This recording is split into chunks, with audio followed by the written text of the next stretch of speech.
잘 가라 이 돈덩어리야. 그 말은 욕이 아니라 가족이 내린 사형 선고였다. 등 뒤에서 밀려오는 힘 앞에서 나는 비명조차 허락받지 못했다. 평생 어머니라 부르던 사람의 손이 내 등을 향해 가장 잔인하게 뻗어 있었다. 사랑이라 믿었던 얼굴들은 절벽 위에서 이미 계산을 끝낸 표정이었다. 그리고 그 순간 나는 깨달았다. 이 집안에서 나는 사람이 아니라 돈이었다. 사연 시작합니다. 구독과 좋아요 부탁드립니다. 어디에서 듣고 계신지 댓글로 남겨주시면 그곳에 행운이 가득하길 바라겠습니다. 장례식장 복도에는 국화향이 진하게 퍼져 있었습니다. 저는 검은 정장 차림으로 101호 빈소 앞에 서 있었습니다. 문틈 사이로 새어나오는 웃음소리가 제 귓가를 파고들었죠. 시어머니의 날카로운 목소리가 가장 먼저 들렸습니다. 드디어 갔네. 그 촌뜨기 없으니 집안 공기가 다 맑다. 그 말에 빈소 안에서 낄낄대는 웃음이 터져 나왔습니다. 마치 명절에 모인 가족들이 즐거운 이야기를 나누는 것처럼요. 하지만 그들은 꿈에도 몰랐을 겁니다. 제가 관속이 아니라 장례식장 문 뒤에 서 있다는 것을요.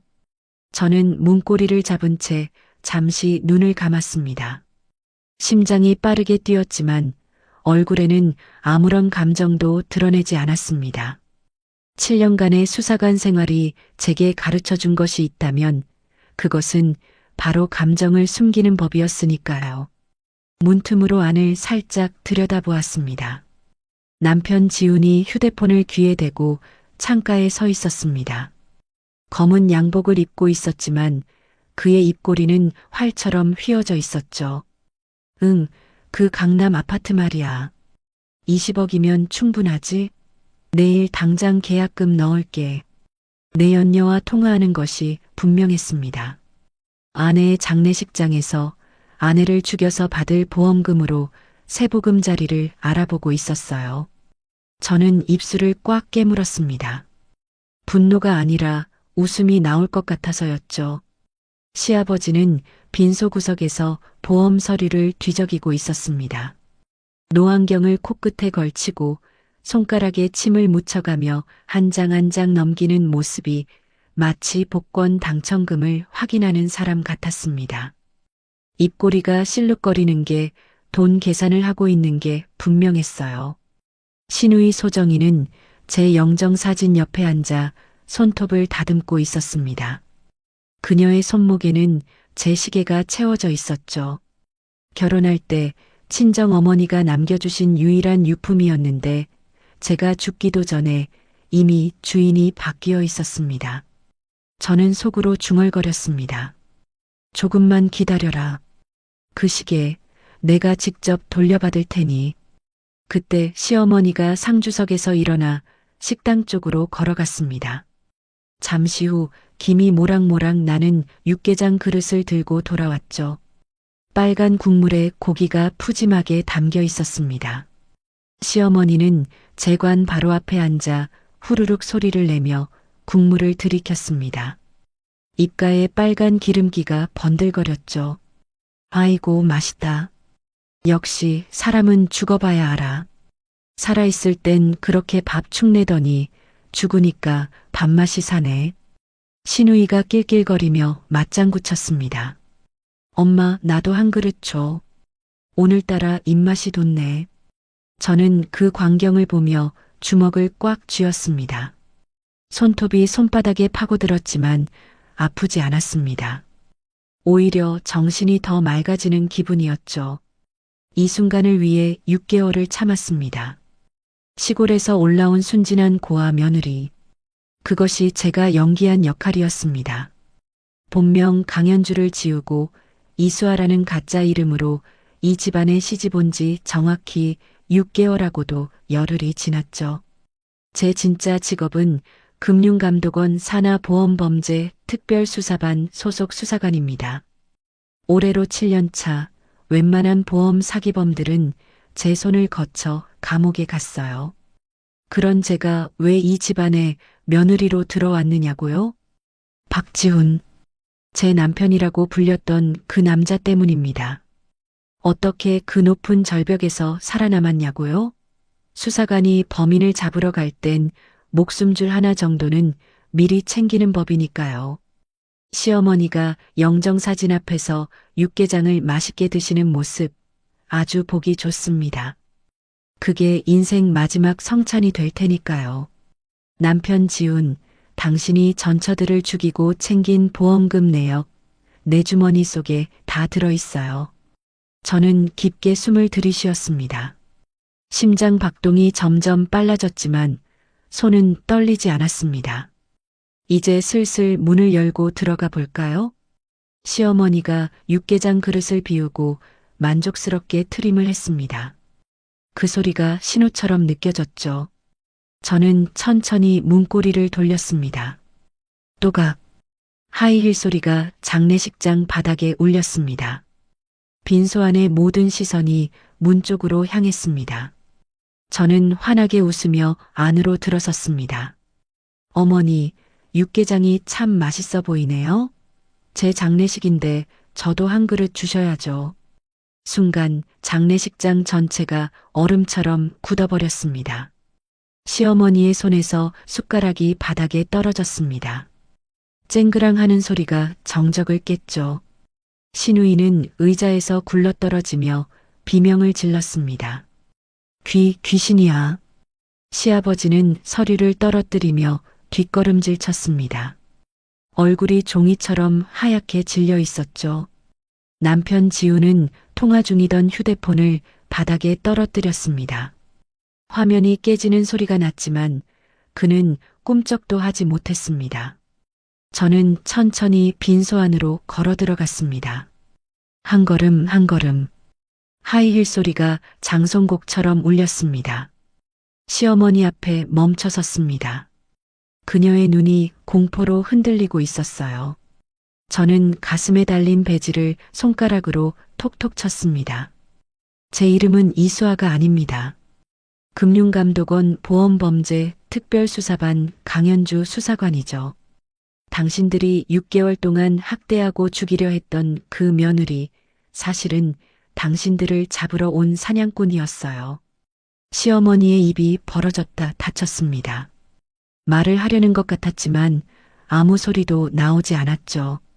저는 주머니에서 수사영장을 꺼내 그녀의 얼굴 앞에 펼쳐 보였습니다. 보험살인 미수, 보험사기, 그리고 전처 2명에 대한 살인 혐의까지. 당신들 며느리를 아주 잘못 골랐어요. 복도에서 발소리가 들려왔습니다. 수십 명의 수사관과 경찰들이 빈소 안으로 들이닥쳤습니다. 저는 시어머니의 귀에 대고 속삭였습니다. 그 육개장 맛있게 드셨어요? 인생 마지막 성찬이었으니까요. 시어머니의 얼굴이 일그러졌습니다. 그리고 그녀의 입에서 비명이 터져 나왔습니다. 자, 이제부터 진짜 사냥을 시작합니다. 당신들이 며느리를 잘못 골라도 한참 잘못 골랐다는 것을 뼛속 깊이 새겨드리죠. 사건의 시작은 6개월 전으로 거슬러 올라갑니다. 그날 저는 금융감독원 본부 지하 2층에 있는 특별수사반 사무실에서 야근을 하고 있었습니다. 책상 위에는 커피캔이 3개나 쌓여 있었고 눈은 충혈되어 있었죠. 하지만 잠이 오지 않았습니다. 화면에 띄워진 3장의 사진 때문이었어요. 김수연 31살, 2019년 8월 15일 강원도 계곡에서 익사. 이지은 30살, 2021년 5월 3일 북한산 등산로에서 추락사. 두 여성의 공통점은 단 하나였습니다.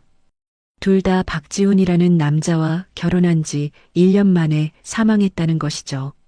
저는 마우스를 클릭해 보험금 수령 내역을 확인했습니다. 첫 번째 아내 사망 후 15억 원, 두 번째 아내 사망 후 18억 원, 합계 33억 원이 박지훈의 통장으로 들어갔습니다. 김 팀장이 제 옆에 서서 한숨을 쉬었습니다. 현주야, 이건 우리가 손댈 수 있는 사건이 아닐 수도 있어. 저는 고개를 저었습니다. 팀장님, 이건 연쇄살인이에요. 보험금을 노린 계획살인이라고요. 증거가 없잖아. 경찰 조사에서도 둘 다 사고사로 결론 났고, 저는 화면을 가리켰습니다. 두 여성의 사망 현장 사진이었죠. 첫 번째 아내는 물에 빠져 있었고, 두 번째 아내는 바위 아래 쓰러져 있었습니다. 이상하지 않으세요? 두 사람 다 수영을 잘했고, 등산 경험도 많았어요. 그런데 하필 남편과 단둘이 있을 때 사고가 났죠. 김 팀장의 눈이 가늘어졌습니다. 그래서 내 생각은 저는 의자에서 일어나 화이트보드 앞에 섰습니다. 거기에는 박지훈의 가족 관계도가 그려져 있었죠. 박지훈 혼자 한 게 아니에요. 가족 전체가 공모했을 가능성이 높습니다. 저는 마커를 들어 시어머니 최명자의 이름에 동그라미를 쳤습니다. 시어머니 최명자. 두 며느리 모두 시어머니와 극심한 갈등을 겪었다는 증언이 있어요. 그리고 두 사고 현장에 모두 시어머니가 함께 있었죠. 다음으로 시아버지 박만석의 이름에 동그라미를 쳤습니다. 시아버지 박만석? 예전에 보험 설계사로 일한 경력이 있어요. 보험 상품에 대해 누구보다 잘 알죠. 두 며느리의 보험 가입도 이 사람이 주도했을 거예요. 마지막으로 신우이 박소정의 이름을 가리켰습니다. 신우이 박소정. 두 올케가 죽은 직후 SNS에 명품 쇼핑 사진을 올렸어요. 보험금이 들어온 시점과 정확히 일치하죠. 김 팀장이 턱을 쓸었습니다. 그래서 어쩌자는 거야? 정황만으로는 영장도 못 받아. 저는 깊게 숨을 들이쉬었습니다. 이 순간을 위해 며칠 밤을 고민했으니까요. 제가 직접 들어가겠습니다. 뭐? 위장 잠입이요. 제가 박지훈의 세 번째 아내가 되겠습니다. 김 팀장의 얼굴이 굳어졌습니다. 한동안 아무 말도 하지 않더니 천천히 고개를 저었습니다. 안 돼. 너무 위험해. 팀장님, 이대로 두면 또 누군가가 죽어요. 박지훈이 결혼정보회사에 새로 가입했다는 정보가 있어요. 벌써 다음 타겟을 찾고 있다는 거죠. 저는 책상 위에서 서류 한 장을 집어들었습니다. 제가 며칠 전에 작성한 위장 신분 계획서였어요. 이수아, 32살. 충청남도 시골 출신 고아. 서울에서 식당 종업원으로 일하다 결혼정보회사에 가입. 연고도 없고 지켜줄 가족도 없는 완벽한 먹잇감이죠. 김 팀장이 서류를 받아들고 한참을 읽었습니다. 그의 이마에 깊은 주름이 잡혔어요. 현주야, 이건 영화가 아니야. 실제로 사람이 죽었어. 내가 다음 희생자가 될 수도 있다고. 저는 화면 속 두 여성의 사진을 바라보았습니다. 그녀들은 웃고 있었어요. 결혼 전에 찍은 사진이었죠. 행복해 보였습니다. 자신이 죽을 거라는 걸 전혀 모르는 얼굴이었어요. 팀장님, 저도 압니다. 위험하다는 거요. 하지만 저 사진 속 여자들도 누군가의 딸이었어요. 언니였고 친구였죠. 그런데 그 가족들은 아직도 진실을 모르고 있어요. 딸이 왜 죽었는지도 모른 채 3년을, 5년을 울고 있다고요. 제 목소리가 떨렸습니다. 눈시울이 뜨거워지는 걸 느꼈지만 꼭 참았어요. 저라도 가야 합니다. 그래야 그 가족들에게 진실을 알려줄 수 있어요. 김 팀장이 긴 한숨을 쉬었습니다. 그리고 천천히 고개를 끄덕였어요. 좋아. 대신 조건이 있어. 뭔데요? 매일 보고해. 그리고 조금이라도 위험하다 싶으면 바로 빠져나와. 알았지? 저는 고개를 끄덕였습니다. 가슴이 두근거렸어요. 두려움이 아니라 결이었죠. 그렇게 작전이 시작되었습니다. 저는 일주일 동안 이수아라는 인물이 되기 위한 준비를 했습니다. 서울 외곽의 낡은 원룸을 빌렸고 동네 식당에서 아르바이트를 시작했어요. 머리 스타일도 바꾸고 화장법도 수수하게 바꿨습니다. 거울 속의 저는 완전히 다른 사람이었어요. 결혼정보 회사에 가입한 지 이틀 만에 연락이 왔습니다. 박지훈이 제 프로필을 보고 만남을 요청했다는 거였죠. 첫 만남은 강남의 한 카페에서 이루어졌습니다. 저는 일부러 30분 일찍 도착해 구석 자리에 앉았어요. 가슴에는 초소형 카메라가 달린 브로치를 달고 있었죠. 문이 열리고 한 남자가 들어왔습니다. 박지훈이었어요. 첫인상은 놀라울 정도로 평범했습니다. 키는 175cm 정도, 단정하게 정돈된 머리, 깔끔한 정장 차림. 얼굴에는 온화한 미소가 걸려 있었죠. 누가 봐도 성실하고 다정해 보이는 남자였어요. 하지만 저는 알고 있었습니다. 저 미소 뒤에 숨겨진 괴물을요. 이수아 씨 맞으시죠? 그가 제 앞에 서며 물었습니다. 목소리가 부드러웠어요. 저는 일부러 어색하게 웃으며 고개를 끄덕였습니다. 네, 안녕하세요. 저 늦지 않았죠?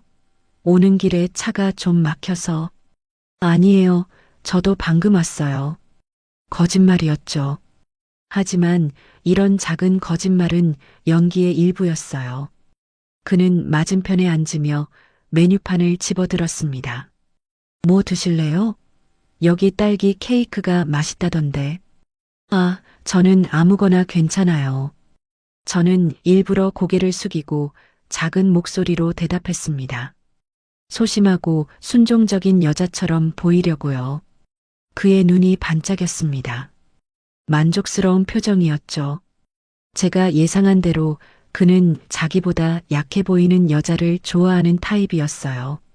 그날 이후로 우리는 자주 만났습니다. 일주일에 두세 번씩 카페에서, 영화관에서, 공원에서요. 그는 완벽한 신사였어요. 문을 열어주고 무거운 짐을 들어주고 제 이야기에 귀 기울여 주었죠. 수아 씨는 참 착해요. 이런 사람이 왜 결혼을 못했는지 모르겠네. 어느 날 그가 말했습니다. 저는 쓸쓸하게 웃어 보였어요. 저는 가족이 없어서요. 고아원에서 자랐거든요. 남자분들이 그런 걸 싫어하시더라고요. 저는 상관없어요. 오히려 좋은 걸요. 그 말에 저는 속으로 소름이 돋았습니다. 오히려 좋다니. 가족이 없어서, 지켜줄 사람이 없어서 좋다는 거겠죠. 3개월이 지났을 때 그가 프로포즈를 했습니다. 한강공원 벤치에서였어요. 노을이 지는 시간이었죠. 그는 무릎을 꿇고 작은 상자를 열었습니다. 반지가 반짝였어요. 수아 씨, 저와 결혼해 주실래요? 제가 평생 지켜드릴게요. 저는 눈물을 글썽였습니다. 연기였지만 진짜 눈물이었어요. 이 남자가 같은 말로 두 여자를 속였다는 게 너무 분해서요. 네, 할게요. 그렇게 저는 박지훈의 세 번째 아내가 되었습니다. 결혼식은 소박하게 치러졌습니다. 제 쪽 하객은 위장 요원 몇 명뿐이었고 신랑 쪽 하객도 많지 않았어요. 하지만 시댁 식구들은 모두 참석했습니다. 시어머니 최명자가 가장 먼저 제게 다가왔습니다. 한복을 차려입고 입술에 짙은 빨간 립스틱을 바른 모습이었죠. 그녀가 제 손을 잡았습니다. 어머, 손이 참 곱네. 고생 안 한 손이야. 그 말투에는 칭찬이 아닌 비아냥이 담겨 있었습니다. 저는 고개를 숙이며 대답했어요. 잘 부탁드립니다, 어머님. 시어머니의 입꼬리가 실룩거렸습니다. 만족스러운 표정이었죠. 아마 속으로는 이렇게 생각했을 거예요. 순진하고 멍청해 보이는 게 딱 좋네 하고요. 시아버지 박만석은 제 손을 오래 잡고 있었습니다. 그의 눈이 제 몸을 위아래로 훑었어요. 마치 물건을 감정하듯이요. 건강해 보이네. 좋아. 건강해 보인다니. 그 말이 어떤 의미인지 저는 알았습니다. 보험금을 많이 탈 수 있을 것 같다는 뜻이겠죠. 신우이 소정이는 제 옆에 서서 귀에 대고 속삭였습니다. 언니, 우리 가족이랑 잘 지내려면 눈치 빠르게 굴어야 해. 알지? 그녀의 눈에는 경고가 담겨 있었습니다. 저는 순하게 고개를 끄덕였어요. 네, 잘할게요. 결혼식이 끝나고 시댁으로 들어가는 차 안에서 저는 창밖을 바라보았습니다. 서울의 야경이 빠르게 스쳐 지나갔어요. 가슴이 무거웠습니다. 이제부터 진짜 전쟁이 시작되는 거니까요. 시댁은 서울 외곽의 2층짜리 양옥집이었습니다. 겉보기에는 평범한 가정집이었지만 그 안에서 벌어지는 일은 평범과는 거리가 멀었어요. 첫날부터 시어머니의 본색이 드러났습니다. 수아야, 내일부터 새벽 5시에 일어나. 아침 준비는 며느리 몫이야. 저는 순순히 고개를 끄덕였습니다. 네, 어머님. 다음 날 새벽 알람이 울리기도 전에 시어머니가 제 방문을 두드렸습니다. 아니, 두드린 게 아니라 발로 찼어요. 야, 안 일어나? 몇 시야? 저는 놀라서 벌떡 일어났습니다. 시계를 보니 새벽 4시 반이었어요. 어머님, 아직 5시 전인데요. 말대꾸야? 시어머니가 일어나라면 일어나는 거야. 저는 이를 꽉 깨물었습니다. 하지만 겉으로는 순순히 일어나 부엌으로 향했어요. 그날부터 저의 하루는 새벽 4시 반에 시작되었습니다. 온 가족의 아침을 준비하고 빨래를 하고 청소를 하고 점심을 준비하고 또 청소를 하고 저녁을 준비했어요. 밤 11시가 되어서야 겨우 잠자리에 들 수 있었죠. 하지만 그보다 더 힘든 건 정신적인 학대였습니다. 야, 이게 밥이야 죽이야? 다시 해. 시어머니는 제가 차린 밥상을 엎어버렸습니다. 국물이 바닥에 쏟아지고 그릇이 깨졌어요. 저는 무릎을 꿇고 청소하면서도 아무 말도 하지 않았습니다. 대답을 해, 이 벙어리야. 죄송합니다, 어머님. 신우이도 만만치 않았어요. 어느 날 제 방에 들어온 그녀가 제 화장품을 뒤지더니 비싸 보이는 것들을 챙기기 시작했습니다. 이거 내가 쓸게. 언니는 화장 안 해도 되잖아. 저는 아무 말도 하지 않았습니다. 그저 고개만 끄덕였죠. 언니, 왜 그렇게 멍청해? 좀 반항도 하고 그래. 신우이가 비웃으며 말했습니다. 저는 속으로 대답했어요. 지금은 참을 때야. 모든 걸 녹음하고 있으니까. 매일 밤 저는 화장실에 숨어 김 팀장에게 보고했습니다. 물 내리는 소리에 맞춰 작은 목소리로 녹음 파일을 전송하고 새로운 증거를 공유했어요. 현주야, 괜찮아? 네, 괜찮아요. 증거가 쌓이고 있어요. 너무 무리하지 마. 언제든 빠져나올 수 있어. 아직은 안 돼요. 결정적인 증거가 필요해요. 전처들을 어떻게 죽였는지 그걸 알아내야 해요. 어느 날 밤 저는 거실에서 시아버지와 남편이 나누는 대화를 엿들었습니다. 아버지, 보험 정리는 됐어요? 그래. 20억짜리로 드러났다. 수익자는 내 이름이고. 좋아요. 언제쯤 하면 될까요? 급하면 안 돼. 최소 6개월은 있어야 의심 안 받아. 저는 벽 뒤에 숨어 숨을 죽였습니다. 손이 떨렸어요. 분노 때문이었죠. 6개월. 그들은 이미 제 죽음의 날짜까지 정해놓은 거였어요. 그날 밤 저는 베개에 얼굴을 묻고 울었습니다. 무서워서가 아니었어요. 이 집에서 같은 방식으로 죽어간 두 여자를 생각하니 너무 분했거든요. 그녀들은 진짜 이 사람들을 사랑했을 거예요. 진심으로 가족이 되고 싶었겠죠. 그런데 이 악마들은 그 사랑을 이용해 그녀들을 죽였습니다. 저는 이를 갈며 결심했습니다. 반드시 이들을 잡아서 감옥에 보내겠다고요. 그러던 어느 날 시어머니가 평소와 다르게 다정한 목소리로 말했습니다. 수아야, 우리 주말에 가족끼리 등산 가자. 그 순간 저는 직감했습니다. 드디어 그날이 왔구나. 저는 고개를 숙이며 대답했어요. 네, 어머님. 속으로는 다른 생각을 하고 있었죠. 그래, 가자. 너희들이 나를 죽이려는 바로 그 산에서 내가 너희들을 잡아주마. 저는 화장실로 들어가 김 팀장에게 연락했습니다. 팀장님, 작전명 거미줄, 최종 단계 진입합니다. 지원조 배치해주세요. 알았어. 조심해, 현주야. 저는 거울을 보았습니다. 거울 속에 저는 지쳐 보였어요. 6개월간의 학대가 얼굴에 그대로 드러나 있었죠. 하지만 눈빛만은 살아 있었습니다. 불꽃처럼 타오르고 있었어요. 조금만 더 참으면 됩니다. 이 집안의 모든 악행을 세상에 밝히고 죽은 두 여자의 원한을 풀어줄 거예요. 당신들이 나를 사냥감으로 골랐다고 생각하겠지만 진짜 사냥꾼은 바로 나입니다. 등산을 가기로 한 전날 밤이었습니다. 저는 방에서 짐을 싸는 척하면서 귀를 쫑긋 세우고 있었어요. 거실에서 시댁 식구들이 모여 수군거리는 소리가 들렸거든요. 저는 살금살금 방문 앞으로 다가갔습니다. 문틈 사이로 거실이 보였어요. 시댁 식구 4명이 소파에 둘러앉아 있었습니다. 탁자 위에는 북한산 지도가 펼쳐져 있었죠. 남편이 지도 위의 한 지점을 손가락으로 가리켰습니다. 여기야.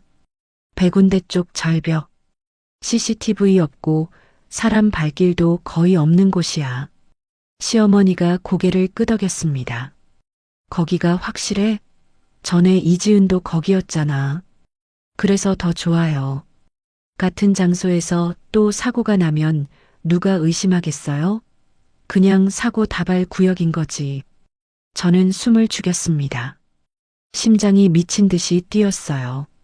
손이 차갑게 식었지만 정신은 오히려 맑아졌습니다. 시아버지가 낮은 목소리로 물었습니다. 시간은? 오후 4시쯤이요. 해가 기울어서 등산객들이 하산할 시간이거든요. 그때쯤이면 그 근처에 사람이 거의 없어요. 신우이가 다리를 꼬며 물었습니다. 밀 때 장갑 끼는 거 잊지 마. 손톱 밑에 뭐 남으면 안 되니까. 시어머니가 손을 내저었습니다. 알아. 이게 처음이냐? 수건 감고 밀면 돼. 저는 이를 악물었습니다. 저 사람들은 지금 사람 죽이는 것을 마치 장보기 계획처럼 이야기하고 있었어요. 남편이 휴대폰을 꺼내 뭔가를 확인했습니다. 보험 확인했어요. 20억이야. 사망 판정 나면 바로 청구 가능하고. 시아버지의 눈이 반짝였습니다. 20억이면 넉넉하네. 빚 갚고도 남겠어. 아버지 빚이 얼마나 되시는데요? 4억 정도. 도박 빚이야. 저는 그 말에 속으로 비웃었습니다. 도박 빚을 갚으려고 며느리를 죽이다니. 이보다 더 추악한 가족이 있을까요? 신우이가 손톱을 다듬으며 말했습니다. 오빠, 근데 저번처럼 장례 끝나고 바로 돈 안 풀어? 나 이번에 눈 좀 고치려고 했는데. 걱정 마. 이번엔 더 빨리 처리할 거야. 시어머니가 탁자를 손바닥으로 탁 쳤습니다.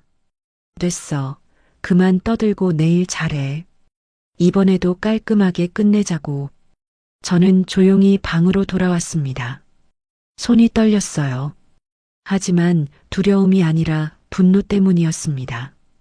20억. 제 목숨값이 20억이라는 거죠.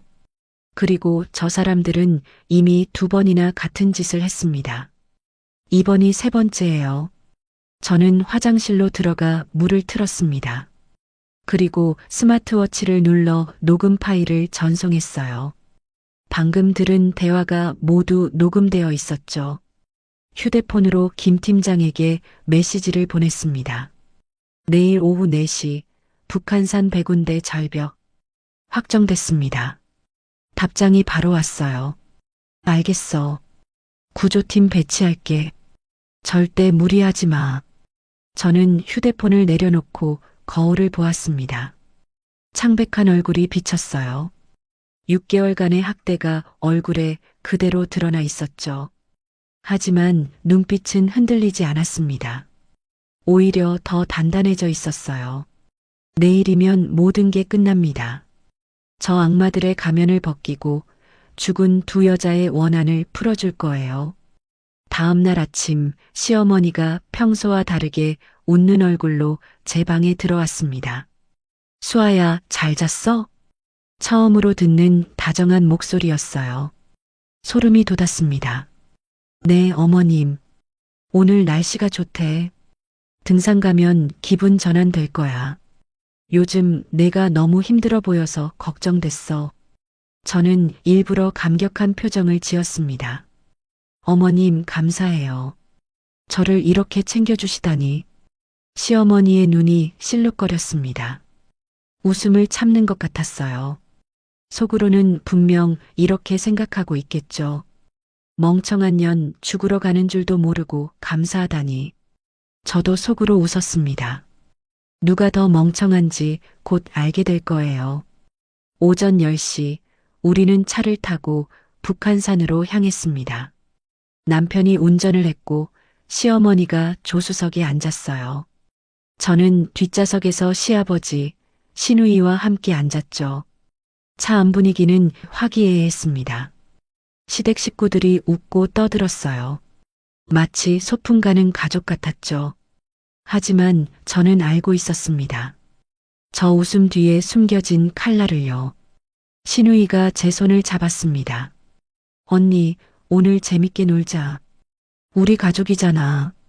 저는 미소를 지었습니다. 그래, 오늘 좋은 추억 만들자. 좋은 추억이라. 당신들에게는 평생 잊지 못할 악몽이 될 거야. 북한산 입구에 도착한 것은 11시쯤이었습니다. 날씨는 맑았지만 바람이 조금 불었어요. 등산객들이 꽤 있었습니다. 시어머니가 저에게 등산화 끈을 묶어주었습니다. 평소에는 절대 하지 않을 행동이었죠. 수아야, 발목 삐지 않게 조심해. 산이 험하거든. 저는 고개를 숙였습니다. 네, 어머님. 감사합니다. 남편도 옆에 와서 제 어깨를 두드렸습니다. 오늘 경치가 정말 좋을 거야. 정상에서 사진 많이 찍자. 저는 웃으며 고개를 끄덕였습니다. 하지만 속으로는 생각했죠. 정상까지 갈 일은 없을 거야. 너희들 계획대로라면. 등산이 시작되었습니다. 처음에는 완만한 길이었어요. 시댁 식구들은 저를 앞세우고 뒤에서 따라왔습니다. 1시간쯤 걸었을 때 갈림길이 나왔습니다. 왼쪽은 정상으로 가는 길이었고 오른쪽은 백운대 방향이었어요. 남편이 오른쪽을 가리켰습니다. 이쪽으로 가자. 여기가 경치가 더 좋아. 저는 아무 말 없이 따라갔습니다. 갈수록 등산객이 줄어들었어요. 길도 점점 험해졌죠. 오후 3시가 넘어가자 주변에는 아무도 없었습니다. 바람 소리만 스산하게 불었어요. 시아버지가 시계를 확인하며 남편에게 눈짓을 보냈습니다. 저는 그 눈짓을 놓치지 않았죠. 곧이야. 곧 저들이 움직일 거야. 마침내 절벽이 보였습니다. 백운대 절벽. 아래로 깊은 계곡이 펼쳐져 있었어요. 떨어지면 살아남기 힘든 높이였죠. 남편이 제 손을 잡고 절벽 가장자리로 이끌었습니다. 수아야, 여기서 사진 찍자. 배경이 정말 좋아. 저는 그의 손을 잡고 따라갔습니다. 심장이 빠르게 뛰었어요. 하지만 손은 떨리지 않았습니다. 절벽 끝에 섰습니다. 아래를 내려다보니 아찔했어요. 바람이 불어와 머리카락을 흩날렸습니다. 남편이 휴대폰을 꺼냈습니다. 조금만 더 뒤로 가봐. 그래야 계곡이 다 나와. 저는 한 걸음 뒤로 물러났습니다. 발 뒤꿈치가 절벽 끝에 닿았어요. 그 순간 시어머니가 뒤에서 다가오는 기척이 느껴졌습니다. 왔구나. 저는 옷 안쪽에 달린 카메라 버튼을 눌렀습니다. 녹화 시작. 시어머니의 손이 제 등에 닿았습니다. 그리고 거세게 밀쳤어요. 잘 가라, 이 돈덩어리야. 저는 비명 대신 입모양으로 중얼거렸습니다. 잡았다. 몸이 허공으로 떨어지는 순간 저는 미리 확인해둔 바위 틈을 향해 특수 갈고리를 던졌습니다. 동시에 옷 안에 숨겨둔 에어백 장치를 작동시켰어요. 저는 절벽 중간의 좁은 바위 선반에 안착했습니다. 에어백이 충격을 흡수해서 크게 다치지 않았어요. 위에서 환호성이 들려왔습니다. 됐어. 성공이야. 신우이의 박수 소리가 울렸어요. 엄마 대박. 깔끔하게 밀었네. 남편이 절벽 아래를 내려다보며 침을 뱉었습니다. 멍청한 년, 20억 고맙다. 저는 바위 뒤에 숨어 그 소리를 들었습니다. 주먹을 꽉 쥐었어요.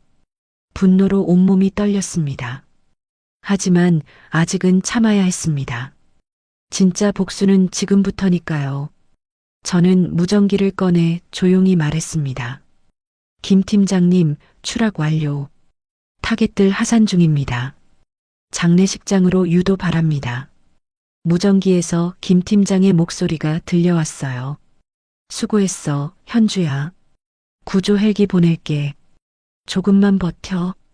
저는 하늘을 올려다보았습니다. 구름 사이로 헬기 소리가 들려왔어요. 곧 올라갈 거야. 그리고 내 장례식장에서 저 악마들의 가면을 직접 벗겨주겠어. 바위 선반 위에 엎드린 채 저는 숨을 고르고 있었습니다. 온몸이 욱신거렸어요.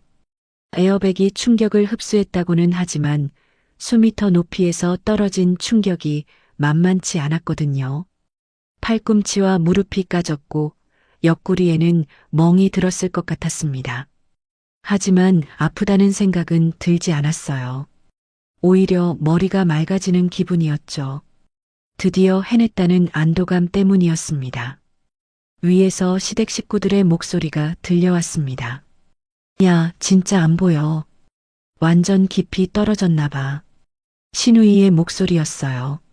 신난 것 같았습니다. 당연하지. 저 아래가 계곡이야. 물살이 새서 시체도 못 찾을걸. 남편의 목소리가 차갑게 대답했습니다. 저는 이를 악물었어요. 시체라니. 저 인간은 아내를 죽이고도 저렇게 태연하게 말하는 거였습니다. 시어머니가 숨을 헐떡이며 말했어요. 됐어. 빨리 내려가자. 너무 오래 있으면 의심받아. 맞아요, 엄마. 하산하면서 슬픈 척해야 해요. 아내가 발을 헛디뎌서 떨어졌다고요. 남편의 목소리가 점점 멀어졌습니다. 발소리가 바스락거리더니 이윽고 조용해졌어요. 저는 그제야 고개를 들어 하늘을 올려다보았습니다. 파란 하늘 사이로 구름이 떠다니고 있었어요. 바람이 불어와 땀에 젖은 얼굴을 식혀주었습니다. 저는 천천히 몸을 일으켜 바위 선반에 앉았습니다. 다리가 후들거렸어요. 긴장이 풀리면서 몸이 떨리기 시작했죠. 손목에 스마트워치를 확인했습니다. 녹화 상태가 계속 유지되고 있었어요. 시어머니가 저를 미는 장면, 시댁 식구들이 환호하는 장면, 모든 게 고화질로 녹화되었을 겁니다. 무전기를 꺼내 버튼을 눌렀습니다. 팀장님, 저 괜찮습니다. 타겟들 하산 시작했어요. 김 팀장의 목소리가 들려왔습니다. 수고했어, 현주야. 지금 헬기 가고 있으니 5분만 버텨. 네, 알겠습니다. 저는 무전기를 내려놓고 깊게 한숨을 쉬었습니다. 온몸에서 힘이 빠졌어요. 6개월간 참아온 긴장이 한꺼번에 풀리는 기분이었죠. 문득 눈물이 났습니다. 왜 우는지 저도 잘 몰랐어요. 살아서 기뻐서인지 아니면 지난 6개월이 너무 힘들어서인지 저는 무릎을 끌어안고 조용히 울었습니다. 바람 소리가 제 울음을 덮어주었어요. 얼마나 지났을까요? 저 멀리서 헬기 소리가 들려왔습니다. 고개를 들어보니 작은 점이 점점 가까워지고 있었어요. 헬기가 절벽 위에 멈추더니 구조 로프가 내려왔습니다. 저는 로프를 잡고 천천히 올라갔어요. 헬기 안에서 김 팀장이 손을 내밀었습니다. 수고했어, 현주야. 저는 그 손을 잡고 헬기 안으로 올라탔습니다. 김 팀장이 담요를 건네주었어요. 다친 데는 없고? 괜찮아요. 멍 좀 들었을 뿐이에요. 정말 대단해. 진짜로 떨어지는 거 보고 심장 멎는 줄 알았다. 저는 쓸쓸하게 웃었습니다. 저도요. 진짜 떨어지는 순간에는 무섭더라고요. 헬기가 움직이기 시작했습니다. 창밖으로 북한산이 멀어져 갔어요. 저 산 어딘가에서 시댁 식구들이 아무것도 모른 채 하산하고 있겠죠. 김 팀장이 태블릿을 꺼내 화면을 보여주었습니다. 타겟들 추적 중이야. 지금 하산에서 주차장으로 가고 있어. 화면에는 시댁 식구들의 모습이 실시간으로 보였어요. 위성 추적이었죠. 그들은 빠른 걸음으로 산을 내려가고 있었습니다. 신고는 언제 하려나요? 아마 내일쯤일 거야. 오늘 바로 신고하면 의심받으니까. 하루 정도 지나고 나서 실종 신고 넣을 거야. 저는 고개를 끄덕였습니다. 헬기가 서울 외곽의 비밀 기지에 착륙했습니다. 거기에는 수사팀원들이 대기하고 있었어요. 저는 헬기에서 내려 팀원들과 악수를 나눴습니다. 수고하셨습니다. 강 수사관님. 아니에요. 이제 시작이에요. 기지 안으로 들어가니 대형 모니터 여러 개가 설치되어 있었습니다. 한쪽에서는 시댁 식구들의 위치를 추적하고 있었고, 다른 쪽에서는 그들의 통화 내역을 실시간으로 분석하고 있었어요. 저는 샤워를 하고 새 옷으로 갈아입었습니다. 거울 속의 제 모습이 낯설었어요. 6개월 만에 다시 강연주로 돌아온 기분이었죠. 밤이 되자 첫 번째 보고가 들어왔습니다. 타겟 1호 박지훈. 현재 자택에서 내연녀와 통화 중입니다. 스피커에서 남편의 목소리가 흘러나왔어요. 응, 나야. 오늘 좀 힘든 일이 있었어. 내일 만날 수 있어? 내연녀의 목소리가 들렸습니다. 무슨 일인데? 괜찮아? 응, 괜찮아. 근데 좀 기분 전환이 필요해서. 이따 영상통화할까? 저는 손톱이 손바닥에 파고들 정도로 주먹을 쥐었습니다. 아내를 죽인 날 밤에 내연녀와 영상통화라니. 정말 인간이 아니었어요. 김 팀장이 제 어깨를 두드렸습니다.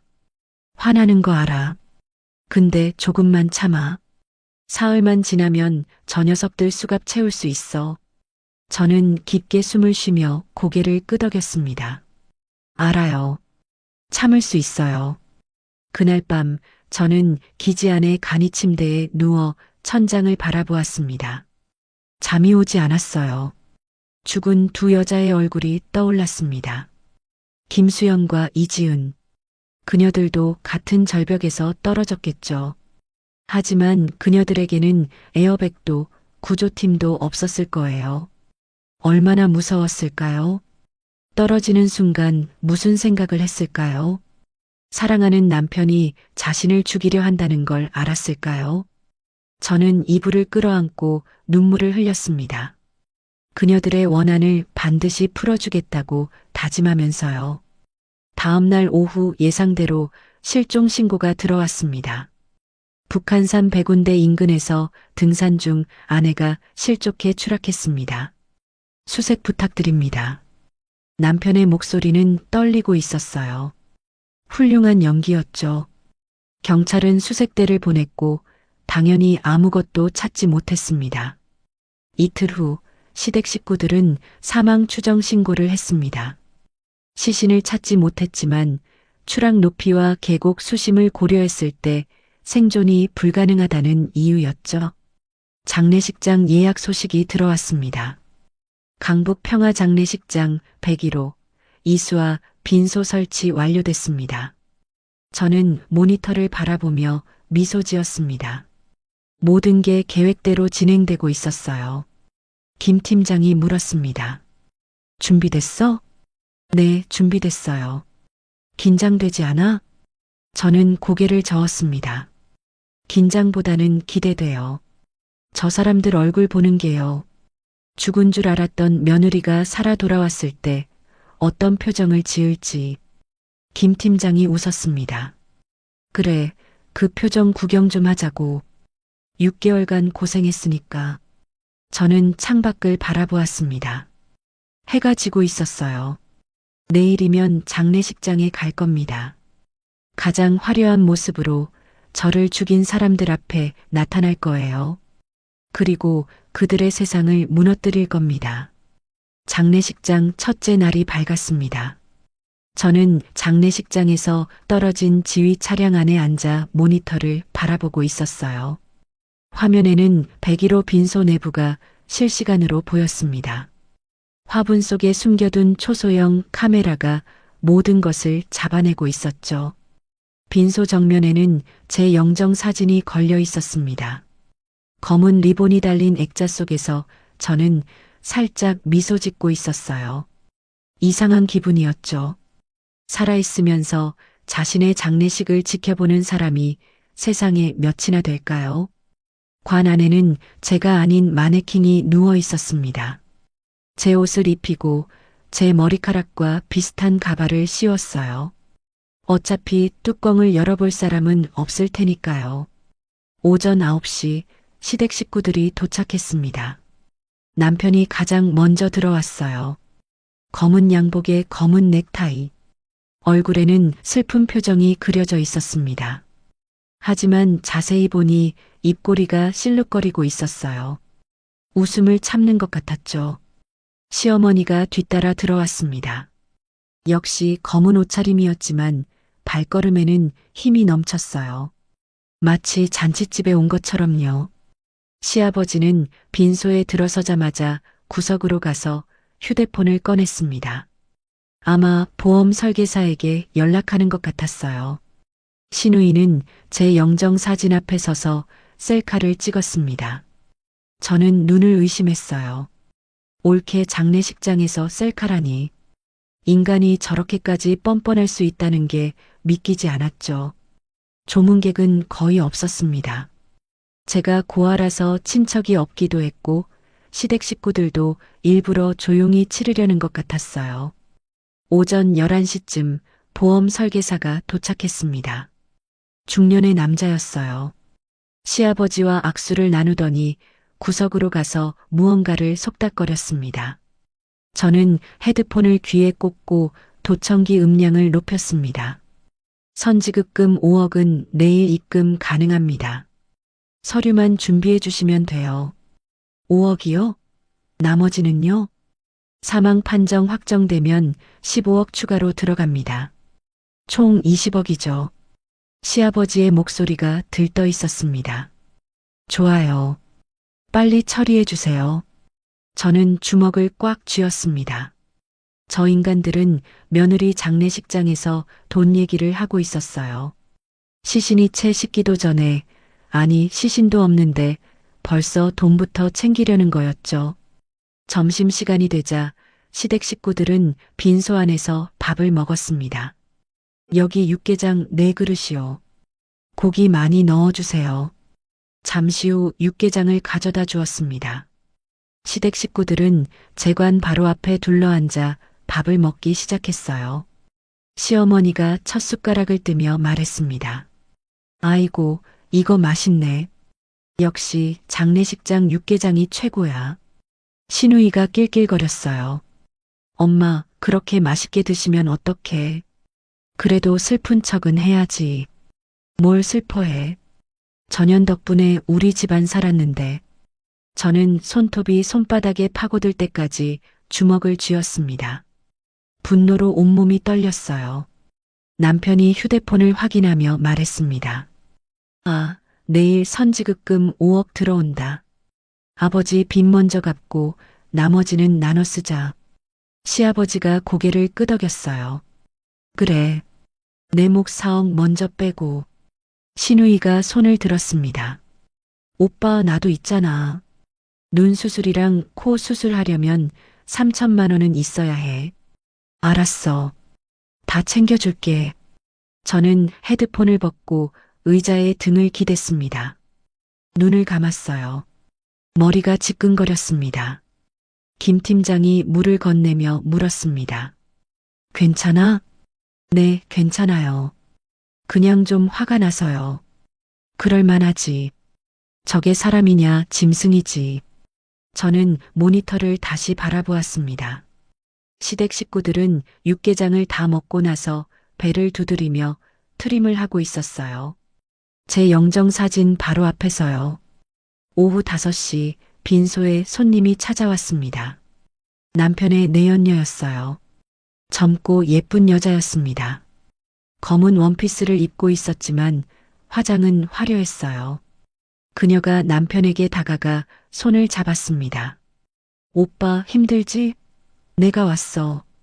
남편이 그녀의 손을 꽉 잡았어요. 고마워. 내가 와줘서 힘이 나. 저는 피식 웃었습니다. 아내 장례식장에서 내연녀 손을 잡다니. 정말 대단한 인간이었어요. 시어머니가 내연녀에게 다가가 말했습니다. 어머 왔어? 밥 먹었어? 네 어머니. 안녕하세요. 어머니라고 부르는 것을 보니 이미 시어머니와도 친한 사이인 것 같았어요. 아마 오래전부터 알고 지냈겠죠. 제가 죽으면 바로 결혼할 계획이었을 거예요. 밤이 깊어지자 조문객은 완전히 끊겼습니다. 빈소에는 시댁 식구들만 남았어요. 남편이 소파에 누우며 하품을 했습니다. 아, 피곤하다. 내일 보험금 들어오면 좀 쉬어야겠다. 신우이가 휴대폰을 보며 말했습니다. 오빠, 나 이 가방 사도 돼? 500만 원짜리인데. 보험금 들어오면 사. 진짜? 약속이다? 시어머니가 껄껄 웃었어요. 그래, 다 사줘.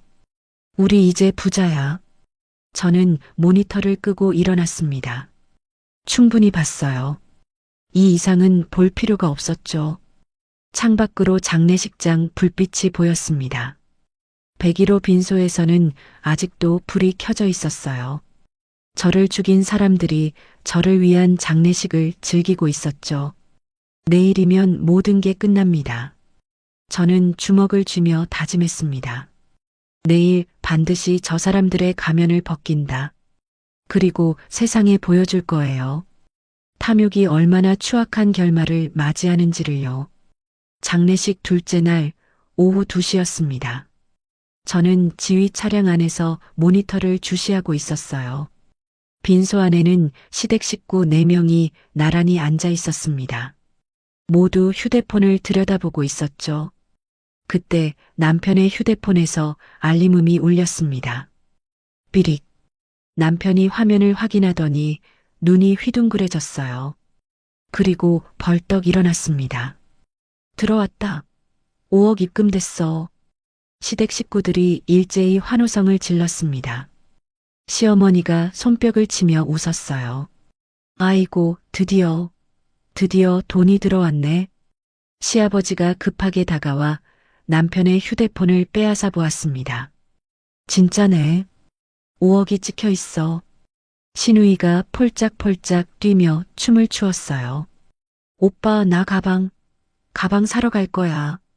남편이 빈소문을 걸어 잠그더니 말했습니다. 일단 문 잠그고 얘기하자. 밖에서 들으면 안 돼. 4사람은 관 앞에 둘러섰습니다. 제 영정 사진이 그들을 내려다보고 있었죠. 하지만 그들은 신경도 쓰지 않았어요. 남편이 휴대폰 화면을 보여주며 말했습니다. 자, 5억 원이야. 이게 선지급금이고 나머지 15억은 한 달 안에 들어와. 시아버지가 손가락을 꼽았어요. 내 목 4억 먼저 빼줘. 도박 빚 안 갚으면 나 죽어. 알았어요, 아버지. 먼저 드릴게요. 시어머니가 껄껄 웃었습니다. 그럼 남은 1억은 내 용돈이야? 엄마는 나중에 15억 들어오면 더 드릴게요. 일단 1억으로 쓰세요. 신우이가 손을 들었어요. 오빠, 나도 돈 필요해. 넌 엄마한테 받아. 나중에 더 줄게. 시댁 식구들은 돈을 나누는 이야기를 하며 점점 흥분했습니다. 목소리가 커지고 웃음소리가 빈소 안에 울려 퍼졌어요. 저는 모니터를 바라보며 이를 악물었습니다. 저 사람들은 지금 재관 앞에서 제 죽음으로 받은 돈을 나누며 축제를 벌이고 있었어요. 김 팀장이 제 어깨를 두드렸습니다. 이제 시작해도 되겠어. 저는 고개를 끄덕였습니다. 네, 시작하죠. 김 팀장이 무전기를 들어 지시를 내렸어요. 1단계 시작. 음향 장치 가동. 모니터 속 빈소에서 미세한 변화가 일어났습니다. 스피커에서 아주 작은 소리가 흘러나오기 시작했어요. 스스스스. 처음에는 바람 소리 같았습니다. 시댁 식구들은 눈치채지 못했죠. 그들은 여전히 돈 이야기에 정신이 팔려 있었으니까요. 하지만 소리가 점점 커졌습니다. 그리고 그 안에서 목소리가 들려오기 시작했어요. 지훈 씨, 남편이 먼저 고개를 들었습니다. 표정이 굳어졌어요. 뭐야, 지금 뭔 소리 났어? 시어머니가 귀를 기울였습니다. 무슨 소리? 난 안 들리는데. 아니, 분명히. 누가 내 이름 부른 것 같은데. 스피커에서 다시 소리가 흘러나왔습니다. 이번에는 더 선명하게요. 지훈 씨, 나야. 여기 있어. 남편의 얼굴이 하얗게 질렸습니다. 벽을 보고 천장을 보고 사방을 두리번거렸어요. 누구야? 누가 장난쳐? 신우이가 벌떡 일어났습니다. 오빠, 나도 들렸어. 여자 목소리 같았어. 시어머니가 손사래를 쳤어요. 무슨 소리야? 스피커 고장 났나 보지. 귀신이 어딨어. 하지만 그녀의 목소리도 떨리고 있었습니다. 저는 지휘 차량에서 마이크를 들었어요. 빈소에 설치된 스피커와 연결된 마이크였죠. 저는 천천히 낮은 목소리로 말했습니다. 어머니, 왜 나를 밀었어요? 스피커를 통해 제 목소리가 빈소 안에 울려 퍼졌습니다. 시어머니가 비명을 질렀어요. 뭐야? 나 여기 있어요. 너무 추워요. 왜 나를 죽였어요? 시댁 식구들이 패닉에 빠졌습니다. 신우이가 구석으로 도망가며 울기 시작했어요. 엄마, 언니 목소리야. 언니가 살아 돌아온 거야. 죽은 사람이 어떻게 말을 해? 남편이 빈소 안을 미친 뒤지기 시작했습니다. 소파 밑을, 커튼 뒤를, 화분 속을 살폈어요. 하지만 스피커는 천장 조명 안에 숨겨져 있었기 때문에 찾을 수 없었죠. 저는 두 번째 장치를 가동시켰습니다. 관 위에 설치된 홀로그램 장치였어요. 희미한 빛이 관 위로 피어올랐습니다. 형체가 만들어지기 시작했어요. 여자의 모습이었죠. 하얀 옷을 입은 여자.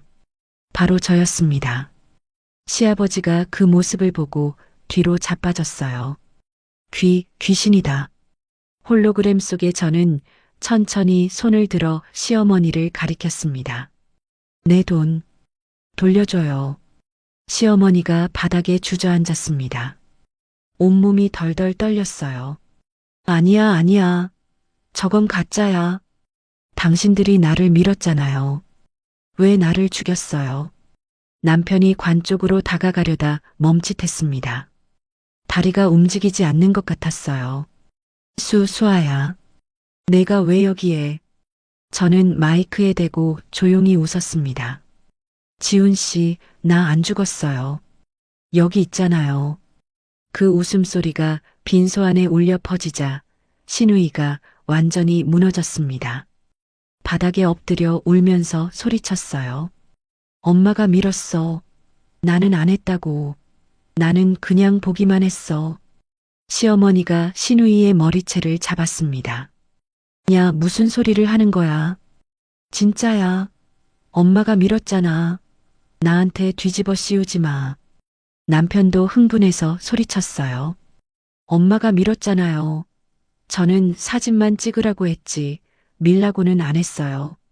이 새끼가 내가 시킨 거잖아. 내가 계획 다 짠 거잖아. 시댁 식구들이 서로에게 책임을 떠넘기기 시작했습니다. 분열이 시작된 거예요. 저는 모니터를 바라보며 미소 지었습니다. 예상대로였죠. 범죄자들은 위기에 몰리면 항상 자기만 살려고 발버둥을 칩니다. 가족이라고 다를 게 없었어요. 시아버지가 벽에 등을 기대고 중얼거렸습니다. 난 몰라. 난 아무것도 안 했어. 그냥 보험 서류만 준비했을 뿐이야. 저는 마지막으로 한마디를 더 했어요. 다시 올게요. 이번에는 직접 만나요. 스피커가 꺼지고 홀로그램이 사라졌습니다. 빈소안은 다시 고요해졌어요. 하지만 시댁 식구들은 여전히 서로를 노려보고 있었습니다. 신뢰는 완전히 무너졌어요. 이제 그들은 서로를 의심하고 두려워하고 있었죠. 김 팀장이 웃으며 말했습니다. 완벽했어. 저 인간들 완전히 무너졌네. 저는 고개를 끄덕였습니다. 이제 마지막 단계만 남았어요. 내일 준비는 다 됐어요. 내일 직접 가서 제 손으로 끝낼 거예요. 저는 창밖으로 장례식장을 바라보았습니다. 101호 빈소에서 불빛이 새어나오고 있었어요. 내일이면 저 문을 직접 열고 들어갈 겁니다. 그리고 저를 죽이려 했던 사람들 앞에 서서 그들의 세상을 무너뜨릴 거예요. 기다려라. 이제 정말 끝이야. 당신들이 벌인 모든 죗값을 내일 치르게 해줄게. 장례식 셋째 날 오후 3시. 저는 장례식장 주차장에 세워진 검은 승합차 안에서 마지막 준비를 하고 있었습니다. 거울을 보며 정장 옷깃을 바로잡았어요. 검은색 투피스에 하얀 블라우스, 가슴에는 금빛으로 빛나는 금융감독원 수사관 배지가 달려 있었죠. 6개월 만에 다시 다는 배지였습니다. 손이 미세하게 떨렸어요. 긴장 때문이 아니었습니다. 드디어 이 순간이 왔다는 흥분 때문이었죠. 김 팀장이 제 옆에 앉아 물었습니다. 준비됐어? 네, 준비됐어요. 수사관들 배치 완료야. 내가 신호 보내면 바로 진입한다. 저는 고개를 끄덕였습니다. 그리고 차에서 내렸어요. 장례식장 로비를 지나 101호 빈소로 향했습니다. 하이힐이 대리석 바닥에 부딪히며 또각또각 소리를 냈어요. 그 소리가 마치 심판의 북소리처럼 느껴졌습니다. 빈소 앞에 도착했습니다. 문이 닫혀 있었어요. 안에서 웅성거리는 소리가 들렸죠. 저는 잠시 멈춰서서 심호흡을 했습니다. 심장이 빠르게 뛰었어요. 6개월간의 모든 고통이 머릿속을 스쳐 지나갔습니다. 새벽 4시 반에 일어나 밥을 짓던 날들, 무릎 꿇고 바닥을 닦던 날들, 뺨을 맞고도 참아야 했던 날들, 절벽에서 떨어지던 그 순간, 이제 그 모든 것에 대한 답을 받을 시간입니다. 저는 천천히 문고리를 잡았습니다. 그리고 문을 활짝 열었어요. 빈소 안의 모든 시선이 문 쪽으로 향했습니다. 저는 당당하게 걸어 들어갔습니다. 또각, 또각. 하이힐 소리가 정적을 갈랐어요. 시어머니가 가장 먼저 저를 보았습니다. 육개장 그릇을 들고 있던 그녀의 손이 멈췄어요. 눈이 점점 커지더니 얼굴이 하얗게 질렸습니다. 숟가락이 바닥에 떨어졌습니다. 쨍그랑. 그 소리가 신호탄이었어요. 신우이가 비명을 질렀습니다. 귀신이야. 언니가 살아왔어. 의자에서 굴러떨어지며 구석으로 기어갔어요. 온몸을 부들부들 떨면서요. 시아버지는 손에 들고 있던 보험 서류를 떨어뜨렸습니다. 얼굴이 종이처럼 하얘졌어요. 뒷목을 잡고 비틀거리더니 벽에 등을 기댔습니다. 남편 지우는 통화 중이던 휴대폰을 바닥에 떨어뜨렸어요. 화면이 깨지는 소리가 났지만 그는 꿈쩍도 하지 못했습니다. 마치 돌로 만든 조각상처럼 그 자리에 굳어버렸죠. 저는 천천히 빈소 한가운데로 걸어갔습니다. 한 걸음 한 걸음 하이힐 소리가 장송곡처럼 울렸어요. 시어머니 앞에 멈춰 섰습니다. 그녀는 바닥에 주저앉은 채 저를 올려다보고 있었어요. 공포에 질린 눈동자가 파르르 떨리고 있었습니다. 저는 허리를 숙여 그녀의 얼굴 가까이 다가갔어요. 그리고 차갑게 미소 지었습니다. 어머니, 며느리가 왔는데 왜 그렇게 떠세요? 시어머니의 입술이 파들파들 떨렸습니다. 말을 하려고 했지만 소리가 나오지 않았어요. 살려줘. 귀신아, 물러가. 저는 피식 웃었습니다. 그리고 천천히 몸을 일으켜 가슴에 달린 배지를 손가락으로 톡톡 쳤어요. 어머니, 저는 귀신이 아니에요. 시댁 식구들의 시선이 배지에 집중되었습니다. 금빛 글씨가 형광등 불빛에 반짝였죠. 제 이름은 이수아가 아닙니다. 저는 또박또박 말했어요. 금융감독원 보험범죄 특별수사반 소속 강현주 수사관이에요. 순간 빈소 안의 공기가 얼어붙었습니다. 시댁 식구들의 표정이 공포에서 경악으로 바뀌었어요. 믿을 수 없다는 얼굴이었죠. 남편이 더듬거리며 물었습니다. 수사관이라고? 말도 안 돼. 넌 그냥 고아였잖아. 저는 남편을 똑바로 쳐다보았어요. 그의 눈동자가 흔들리고 있었습니다. 고아요? 그건 당신들을 잡기 위해 만든 가짜 신분이었어요. 저는 품속에서 서류 봉투를 꺼냈습니다. 그리고 그 안의 서류들을 시댁 식구들 앞에 흩뿌렸어요.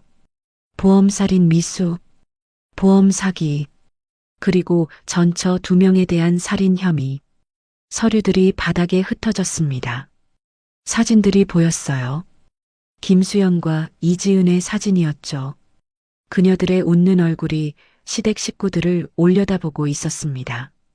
김수연. 2019년 8월 15일 강원도 계곡에서 익사. 이지은. 2021년 5월 3일 북한산에서 추락사. 둘 다 당신의 아내였죠. 박지훈 씨. 남편의 얼굴이 일그러졌어요. 두려움과 분노가 뒤섞인 표정이었습니다.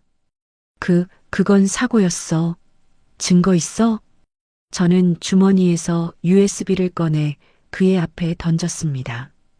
여기 다 있어요.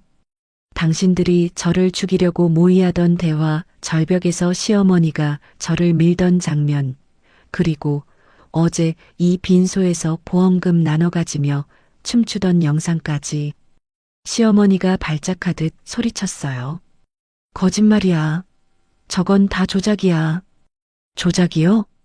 저는 빈소벽에 설치된 대형 모니터를 가리켰습니다. 김 팀장이 원격으로 모니터를 켰어요. 화면에 영상이 재생되기 시작했습니다.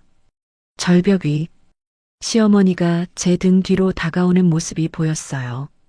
그녀의 양손이 제 등을 향해 뻗었습니다. 잘 가라, 이 돈덩어리야. 밀치는 순간이 슬로 모션처럼 재생되었어요. 시어머니의 얼굴이 또렷하게 잡혔습니다. 증거로는 완벽했죠. 화면이 바뀌었습니다. 이번에는 어제 이 빈소에서 찍힌 영상이었어요. 5억 입금됐어. 환호하며 춤추는 시댁 식구들. 돈을 나누며 웃는 모습. 재관 앞에서 육개장을 먹으며 행복해하는 장면. 시어머니가 모니터를 향해 달려들었습니다. 저거 꺼. 하지만 경찰 2명이 그녀를 제지했어요. 언제 들어왔는지 빈소 안에는 이미 수사관들이 가득했습니다. 저는 시어머니 앞에 서서 말했습니다. 어머니, 아니 최명자 씨. 당신 목소리 다 녹음됐어요. 저걸 어떻게 조작하겠어요? 시어머니가 바닥에 털썩 주저앉았습니다. 눈에서 눈물이 흘러내렸어요. 하지만 저는 동정심이 들지 않았습니다. 저건 후회의 눈물이 아니라 들킨 것에 대한 분노의 눈물이었으니까요. 신우이가 남편의 바짓가랑이를 붙잡고 울었습니다. 오빠가 시켰잖아. 나는 그냥 돈만 받기로 했다고. 나는 아무것도 안 했어. 남편이 신우이를 발로 밀쳤어요. 내가 가방 사달라고 졸랐잖아. 너도 공범이야. 난 아니야. 오빠랑 엄마가 다 한 거야. 시아버지가 비틀거리며 출구 쪽으로 도망치려 했습니다. 하지만 문 앞에 서 있던 경찰에게 막혔어요. 저는 몰랐어요. 저는 그냥 보험 서류만 준비했을 뿐이에요. 저는 시아버지 앞으로 다가갔습니다. 박만석 씨, 당신은 전처 2명의 보험도 설계했죠. 그리고 매번 사망 직후 가장 먼저 보험금 청구 서류를 냈어요. 몰랐다고요? 시아버지의 얼굴이 굳어졌습니다. 더 이상 변명할 말이 없다는 표정이었죠. 남편 지훈이 갑자기 저에게 달려들었습니다. 네가 감히. 하지만 저는 피하지 않았어요. 오히려 한 발 앞으로 나가며 그의 팔을 잡았습니다. 유도 기술이었죠. 남편의 몸이 공중으로 떴다가 바닥에 내동댕이 쳐졌어요. 쿵! 남편이 바닥에 엎어진 채 신음했습니다. 저는 그의 등 위에 무릎을 올리고 손목을 꺾었어요. 꼼짝 마. 공무집행방해 추가될 거야. 경찰이 달려와 남편에게 수갑을 채웠습니다. 저는 천천히 일어나 옷을 털었습니다. 그리고 시댁 식구들을 하나씩 둘러보았어요. 바닥에 엎드린 남편, 주저앉아 울고 있는 시어머니, 벽에 기대 떨고 있는 시아버지, 구석에서 오열하는 시누이. 6개월 전 저를 사냥감으로 보던 그 오만한 눈빛은 어디 갔을까요? 지금 그들의 눈에는 공포와 절망만 가득했습니다. 저는 시어머니 앞에 쪼그려 앉았어요. 그녀의 눈을 똑바로 바라보았습니다. 어머니, 기억나세요? 제가 처음 이 집에 왔을 때 하신 말씀. 시어머니가 고개를 저었어요. 고생 안 한 손이네. 이제부터 지옥을 맛보게 해주마. 그렇게 말씀하셨죠. 저는 차갑게 미소 지었습니다. 어머니, 이제 제가 그 말 그대로 돌려드릴게요. 지옥이 뭔지 감옥에서 천천히 맛보세요. 시어머니의 얼굴이 일그러졌어요. 경찰이 다가와 그녀에게도 수갑을 채웠습니다. 시아버지와 시누이도 차례로 수갑이 채워졌어요. 4사람 모두 손이 뒤로 묶인 채 고개를 떨구고 있었습니다. 김 팀장이 제 옆에 와서 어깨를 두드렸어요. 수고했어, 현주야. 완벽했어. 저는 고개를 끄덕였습니다. 하지만 아직 할 일이 남아 있었어요. 저는 빈소 한가운데에 흩어진 사진들을 주었습니다. 김수연과 이지은의 사진이었죠. 2 여자의 웃는 얼굴을 바라보았어요. 그녀들은 이 순간을 볼 수 없겠지만 저는 그녀들에게 말하고 싶었습니다. 끝났어요. 당신들을 죽인 사람들이 드디어 벌을 받아요. 눈시울이 뜨거워졌습니다. 저는 사진을 가슴에 꼭 안았어요. 경찰들이 시댁 식구들을 끌고 빈소를 나갔습니다.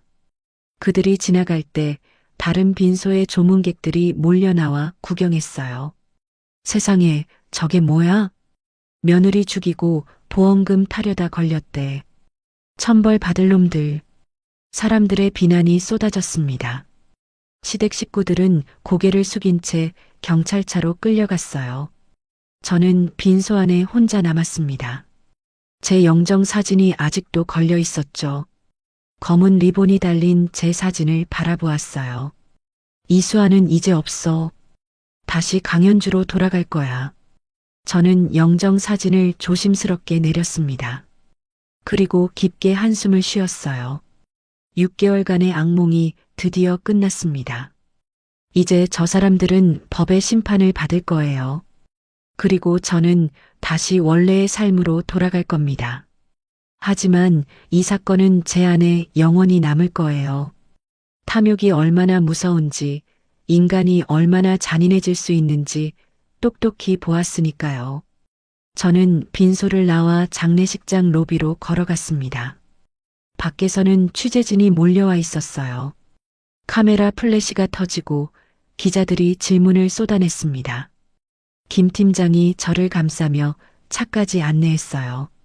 차에 올라타자 긴장이 풀리면서 눈물이 흘렀습니다. 김 팀장이 조용히 휴지를 건네주었어요. 울어도 돼. 잘 참았어. 저는 휴지로 눈물을 닦으며 말했습니다. 고마워요, 팀장님. 덕분에 끝낼 수 있었어요. 내가 다 한 거야. 난 그냥 도와줬을 뿐이지. 창밖으로 장례식장이 멀어져 갔습니다. 그 안에서 벌어졌던 모든 일들이 머릿속을 스쳐 지나갔어요. 저는 깊게 숨을 쉬며 눈을 감았습니다. 경찰서 취조실은 차가웠습니다. 저는 유리창 너머로 취조실 안을 바라보고 있었어요. 남편 지훈이 철제 의자에 앉아 있었습니다. 양손에는 수갑이 채워져 있었죠. 불과 며칠 전까지만 해도 저를 죽이고 20억을 챙기려던 남자. 지금은 초라한 죄수의 모습이었어요. 취조관이 테이블 위에 서류를 내려놓았습니다. 박지훈 씨, 전처 2명의 사망에 대해 진술하세요. 지훈이 고개를 저었어요. 저는 아무것도 안 했습니다. 다 사고였어요. 취조관이 피식 웃었습니다. 사고요? 같은 남자와 결혼한 여자가 3명 연속으로 같은 방식의 사고를 당했는데 그게 우연이라고요? 지훈의 얼굴이 굳어졌어요. 입술이 파르르 떨렸습니다. 취조관이 서류를 한 장 꺼내 테이블 위에 올렸어요. 이건 당신이 첫 번째 아내 김수연 씨에게 사용한 수면제 구매 내역입니다.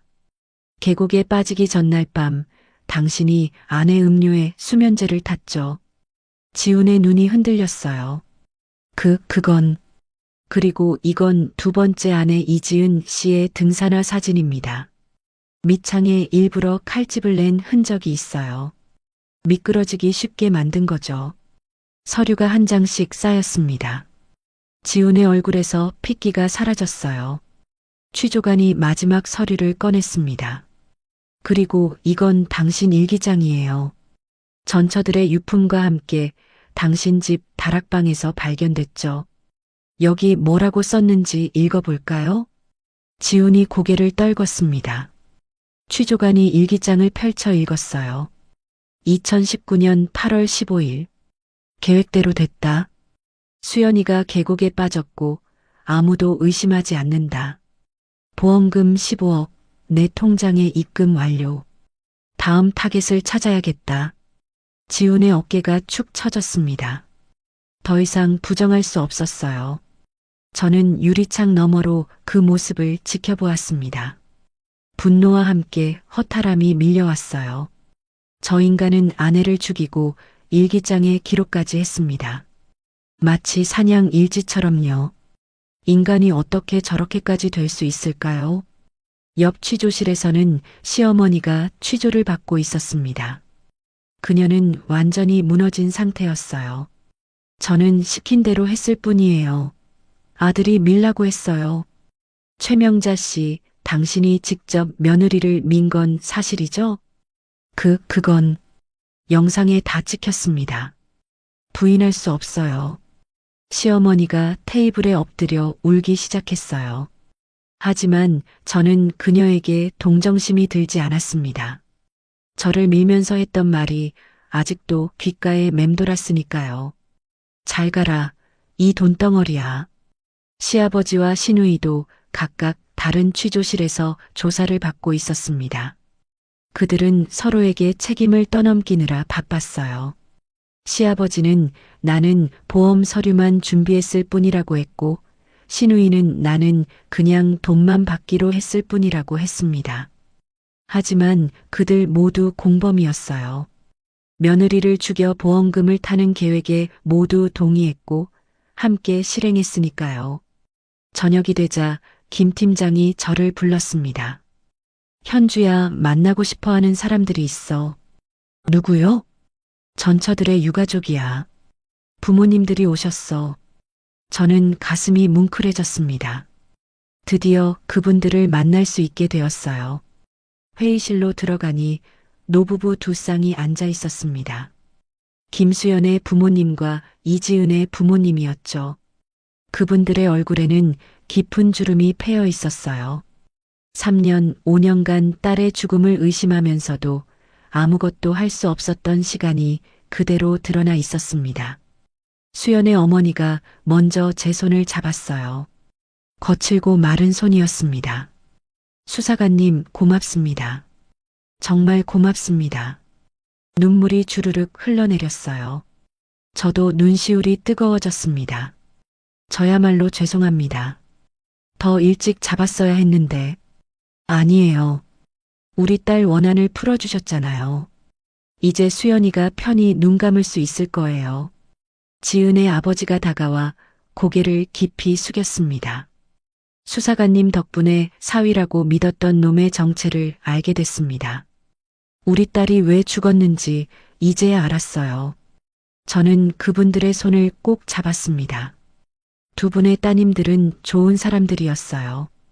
그냥 나쁜 사람을 만난 거예요. 따님들의 죽음은 절대 헛되지 않을 거예요. 그날 밤 저는 사무실에 홀로 남아 창밖을 바라보았습니다. 서울의 야경이 반짝였어요. 6개월간의 잠입 수사가 끝났습니다. 3명의 여자를 죽이거나 죽이려 한 살인마 가족이 모두 체포되었죠. 힘들었지만 후회는 없었어요. 저 때문에 더 이상 피해자가 나오지 않을 테니까요. 그리고 죽은 두 여자의 가족들에게 진실을 알려줄 수 있었으니까요. 저는 책상 위에 놓인 김수연과 이지은의 사진을 바라보았습니다. 끝났어요. 이제 편히 쉬세요. 창밖으로 달이 밝게 떠올랐습니다. 저는 오랜만에 마음 편히 웃을 수 있었어요. 재판이 열린 날 법원 앞은 취재진으로 가득했습니다. 장례식장 수사관 사건, 언론에서 붙인 이름이었어요. 전국을 뒤흔든 충격적인 사건이었죠. 며느리를 죽여 보험금을 타려다 수사관에게 걸린 가족. 사람들의 관심이 뜨거웠습니다.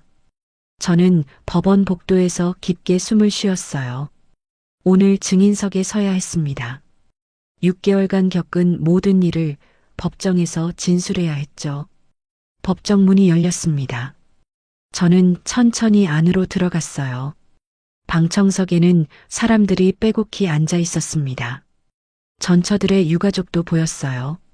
수연의 어머니가 저와 눈이 마주치자 고개를 끄덕였습니다. 힘내라는 뜻이었죠. 피고인석에는 시댁 식구 4명이 앉아 있었습니다. 모두 죄수복을 입고 있었어요. 남편 지우는 고개를 숙이고 있었습니다. 체포된 지 한 달 만에 얼굴이 많이 수척해졌더군요. 시어머니는 여전히 독한 눈빛이었어요. 저와 눈이 마주치자 이를 악물었습니다. 아직도 정신을 못 차린 것 같았죠. 시아버지는 늙어 보였습니다. 한 달 사이에 10년은 더 늙은 것 같았어요. 뒷목을 잡고 연신 한숨을 쉬고 있었죠. 신우이는 울고 있었습니다. 화장기 없는 얼굴이 창백했어요. 명품 가방과 성형수술을 꿈꾸던 그녀의 모습은 어디에도 없었습니다. 재판장이 의사봉을 두드렸어요. 지금부터 박지훈 외 3명에 대한 살인 및 살인미수, 보험사기 사건의 선고, 공판을 시작하겠습니다. 법정이 조용해졌습니다. 모든 시선이 재판장에게 집중되었어요. 재판장이 서류를 넘기며 말했습니다. 피고인 박지훈은 증인석으로 나오세요. 지훈이 비틀거리며 일어났어요. 경찰의 호의를 받으며 증인석으로 걸어갔습니다. 다리가 후들거리는 게 보였죠. 검사가 먼저 질문했습니다. 피고인은 전처 김수연과 이지은을 살해한 사실을 인정합니까? 지훈이 고개를 떨궜어요. 인정합니다. 방청석에서 웅성거림이 일었습니다. 수연의 어머니가 손으로 입을 막고 울기 시작했어요. 검사가 계속 질문했습니다. 세 번째 아내 강현주 수사관을 살해하려 한 것도 인정합니까? 인정합니다.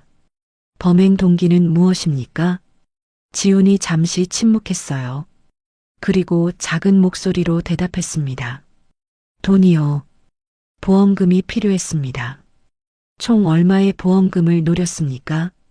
3명 합해서 53억 원입니다. 방청석이 술렁였어요. 53억. 세 여자의 목숨값이 고작 그 돈이었습니다. 저는 주먹을 꽉 쥐었어요. 분노가 치밀어 올랐지만 참아야 했습니다. 아직 제 차례가 남아 있었으니까요.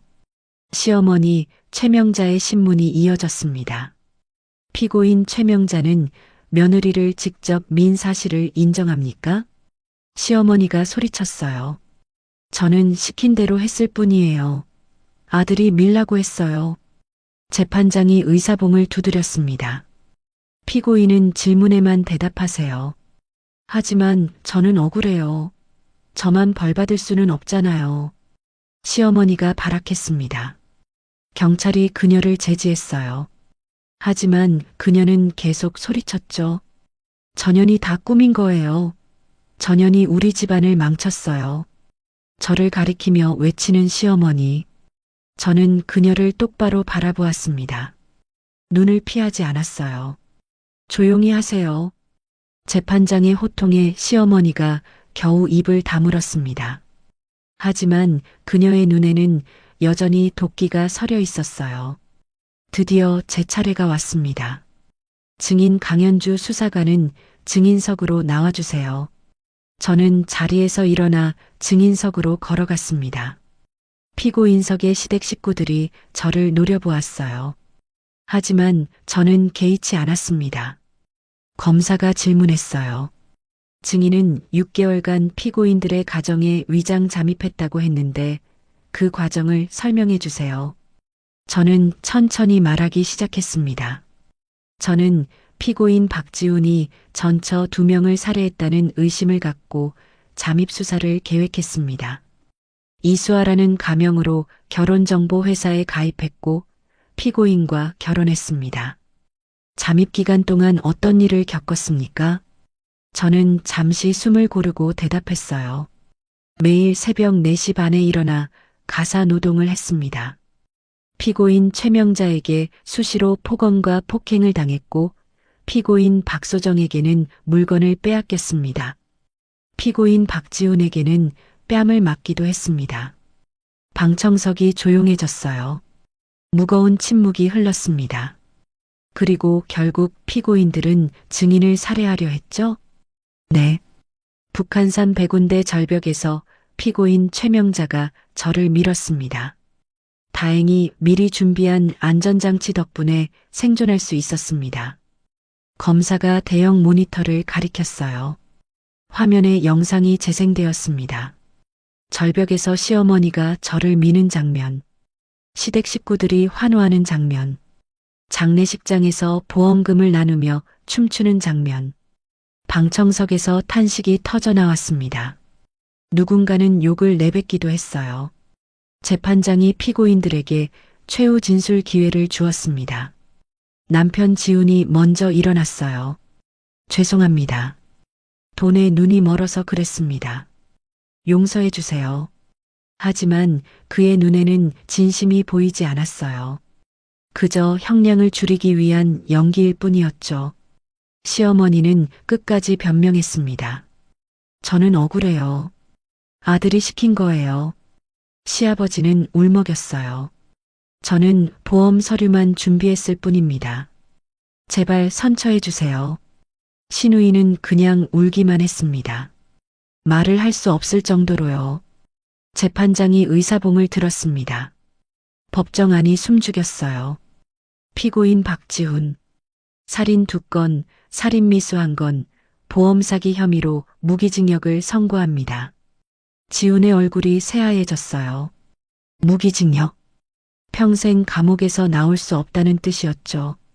피고인 최명자, 살인미수 및 보험 사기 공모 혐의로 징역 20년을 선고합니다. 시어머니가 비명을 질렀어요. 20년이요? 말도 안 돼. 경찰이 그녀를 끌어냈습니다. 그녀의 비명이 법정 밖까지 울려 퍼졌어요. 피고인 박만석, 공모 및 보험 사기 혐의로 징역 15년을 선고합니다. 시아버지가 그 자리에서 쓰러졌어요. 응급의료진이 달려왔습니다. 피고인 박소정, 공모 혐의로 징역 12년을 선고합니다. 신우이가 오열했어요. 28살에 12년이면 40살이 넘어서야 나올 수 있었죠. 재판이 끝났습니다. 네 사람의 형량을 합치면 100년이 넘었어요. 그들이 노렸던 53억의 보험금은 한 푼도 받지 못했습니다. 오히려 전 재산이 압류되어 피해자 유가족들에게 배상금으로 돌아갔죠. 법원을 나서는 길 수연의 어머니가 제 손을 잡았습니다. 수사관님, 정말 감사합니다. 우리 딸 원한을 이제야 풀었어요. 저도 그 손을 꼭 잡았어요. 눈물이 흘렀습니다. 아니에요. 당연히 해야 할 일을 한 거예요. 지은의 아버지도 다가와 깊이 인사했습니다. 수사관님 덕분에 딸을 보낼 수 있게 됐습니다. 평생 잊지 않겠습니다. 저는 고개를 숙였어요. 두 분 따님들의 명복을 빕니다. 이제 편히 쉬실 거예요. 법원 계단을 내려오며 하늘을 올려다보았습니다. 맑은 하늘이었어요. 정의가 실현된 날이었습니다. 악인들은 벌을 받았고 억울하게 죽은 영혼들은 위로받았어요. 저는 마음속으로 두 여자에게 말했습니다. 끝났어요. 이제 정말 끝났어요. 편히 쉬세요. 재판이 끝난 지 한 달이 지났습니다. 저는 다시 일상으로 돌아왔어요. 금융감독원 본부 지하 2층, 보험범죄 특별수사반 사무실. 제 책상 위에는 강현주 수사관이라는 명패가 빛나고 있었습니다. 6개월간 숨겨야 했던 제 이름. 이제는 당당하게 밝힐 수 있었어요. 사무실 문이 열리고 김 팀장이 들어왔습니다. 손에는 작은 상자가 들려 있었죠. 현주야, 이거 받아. 뭔데요? 열어봐. 상자를 열어보니 반짝이는 배지가 들어 있었습니다. 제 배지보다 한 단계 높은 계급이었어요. 이번 사건 공로로 특진됐어. 축하한다. 저는 눈이 휘둥그레졌어요. 진짜요? 저 특진이요? 그래. 훈장도 받게 될 거야. 청와대에서 수여한대. 저는 새 배지를 손에 쥐고 물끄러미 바라보았습니다. 묵직한 무게가 느껴졌어요. 6개월간의 고생이 인정받은 기분이었죠. 고마워요, 팀장님. 팀장님 도움이 없었으면 못했을 거예요. 무슨 소리야? 내가 다 한 거지. 김 팀장이 제 어깨를 두드렸습니다. 근데 좀 쉬어야 하지 않겠어? 6개월 동안 고생했잖아. 저는 고개를 저었어요. 괜찮아요. 쉬는 것보다 일하는 게 더 좋아요. 사실 쉬고 싶지 않았습니다. 가만히 있으면 지난 6개월의 기억이 떠올랐거든요. 새벽에 일어나 밥을 짓던 일, 무릎 꿇고 바닥을 닦던 일, 절벽에서 떨어지던 순간, 그런 기억들이 악몽처럼 찾아왔어요. 일을 해야 잊을 수 있었습니다. 저는 책상 위에 쌓인 서류들을 살펴보았어요. 새로운 사건 의뢰서들이었죠. 그중 하나가 눈에 들어왔습니다. 이건 뭐예요? 김 팀장이 다가와 서류를 살펴보았어요. 아, 그거. 지방에서 올라온 사건이야. 부잣집 며느리가 의심스럽게 사망했대. 저는 서류를 꼼꼼히 읽었습니다. 피해자는 34살의 여성. 시집간 지 2년 만에 계단에서 굴러 사망. 사망 직후 시댁에서 거액의 보험금 수령. 유가족의 타살 의심 제기. 익숙한 패턴이었어요. 박지훈 사건과 너무 비슷했습니다. 이거 제가 맡아도 될까요? 김 팀장이 고개를 갸웃했어요. 벌써? 좀 쉬고 하지 그래. 아니요, 지금 하고 싶어요. 이 사건 냄새가 나요. 김 팀장이 피식 웃었습니다. 역시 넌 못 말려. 알았어, 맡아. 저는 서류를 들고 자리에 앉았습니다. 피해자의 사진이 클립으로 붙어 있었어요. 환하게 웃는 젊은 여자였죠. 이 여자도 누군가의 딸이었을 거예요. 누군가의 아내였고 친구였겠죠. 그런데 시댁의 탐욕 때문에 목숨을 잃었을 수도 있었습니다. 저는 사진을 바라보며 다짐했어요. 당신의 진실도 반드시 밝혀줄게요. 퇴근 시간이 되었습니다.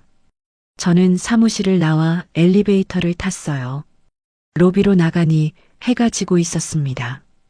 노을이 서울 하늘을 붉게 물들이고 있었죠. 저는 잠시 멈춰서서 노을을 바라보았습니다. 지난 6개월이 주마등처럼 스쳐 지나갔어요. 힘들었습니다. 정말 힘들었어요. 포기하고 싶었던 순간도 많았죠. 하지만 후회는 없었습니다. 제가 그 집에 들어가지 않았다면 박지우는 또 다른 여자를 죽였을 거예요. 4번째, 5번째 피해자가 생겼겠죠. 그리고 그 가족들도 진실을 모른 채 평생 울었을 거예요. 저는 그것을 막았습니다. 그것만으로 충분했어요. 휴대폰이 울렸습니다. 수연의 어머니였어요. 여보세요? 수사관님, 저예요. 수연이 엄마요. 아, 어머니. 안녕하세요. 다름이 아니라 감사 인사를 다시 드리고 싶어서요. 오늘 수연이 산소에 다녀왔거든요. 저는 발걸음을 멈추었습니다. 어떠셨어요? 처음으로 마음이 편했어요. 딸한테 이제 다 끝났다고 푹 쉬라고 말해줬어요. 어머니의 목소리가 떨렸어요. 하지만 울음이 아니었습니다. 안도의 떨림이었죠. 수사관님 덕분이에요. 정말 감사합니다. 아니에요, 어머니. 아니에요. 수사관님 아니었으면 우리는 평생 진실을 몰랐을 거예요. 수사관님은 우리 가족의 은인이에요. 저는 목이 메었습니다. 감사합니다, 어머니. 수연 씨도 이제 편히 쉬실 거예요. 전화를 끊고 저는 한참을 서 있었습니다. 눈물이 볼을 타고 흘러내렸어요. 기쁜 눈물이었습니다. 제가 한 일이 누군가에게 위로가 되었다는 것이 기뻤어요. 집으로 돌아와 샤워를 하고 침대에 누웠습니다. 피곤했지만 잠이 오지 않았어요. 천장을 바라보며 생각했습니다. 세상에는 아직도 돈 때문에 사람 목숨을 우습게 여기는 자들이 있어요.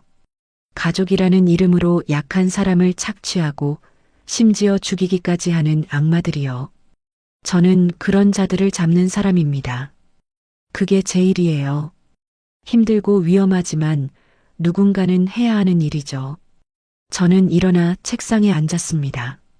오늘 받은 새 사건 서류를 펼쳤어요. 새로운 사냥이 시작됩니다. 악인들이 가장 기뻐하는 순간 제가 가장 화려한 모습으로 나타나 그들을 지옥으로 끌어내릴 거예요. 당신들의 장례식에 제가 웃으며 나타날 그날을 기대하세요. 세상에는 나쁜 사람도 많지만 정의를 위해 싸우는 사람들도 있어요. 저처럼요. 사람 차별하고 돈만 아는 인간들은 반드시 벌을 받습니다. 그러니 가슴 펴고 당당하게 사세요.